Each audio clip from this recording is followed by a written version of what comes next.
can't say that everybody around that gets around them gets sick. I think what it was I took it for granted. Like I wasn't very afraid of it, and I'm actually a little bit more skeptical about handling them.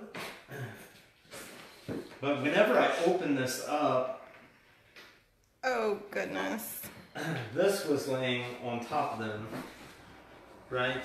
And people have messed with these dolls so much that these two here are Franklin dolls, and this one's actually, if you smell them, they stink. This one here is just like a really cheap made in Taiwan doll, right?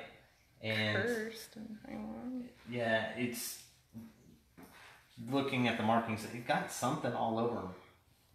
They stink really bad, but you see the little cheap made in Taiwan sticker, and I know that that's probably like, it feels like porcelain, but I can't find any like markings or anything for this one particularly, and I haven't gotten to the point where I touched them too much. I want to show you this because I was telling you about it, and you can see the lady was so scared of them that she put them in this case, and you see all those grains of table salt. She had like doused these things in table salt and holy water. She went and got some water, I guess, from a church, and her pastor told her to put salt all over them, then put the Bible on them and seal it up. She was so afraid. But people have, I say people, but certain people, and I'm not going to name names, have handled these so much that, you see, the fingers are broke. Oh my This goodness. one, these two here are Franklin dolls, and this one is the bridal doll. And if you look, guys, Google it. If you look for haunted dolls, haunted bridal doll, Goodness. you will see this doll, or this style doll, on just about every #1 web search for it. There was a doll just like this and this that were in the UK several years ago, and a lady had them on a talk show, and there was a doll just like this. There's a video of it, and it was like they were sitting there talking, and one of the rocking chairs that was empty next to them just started rocking. I'm not saying that these are the dolls because we haven't had enough information. From what I understand, there was a lady that had bought these from an estate sale, and when she passed away, she left them to somebody else, who sold them to somebody else, who gave them to the lady that had them whenever she gave them to us. Oh my gosh, I don't like dolls. No offense, dolls.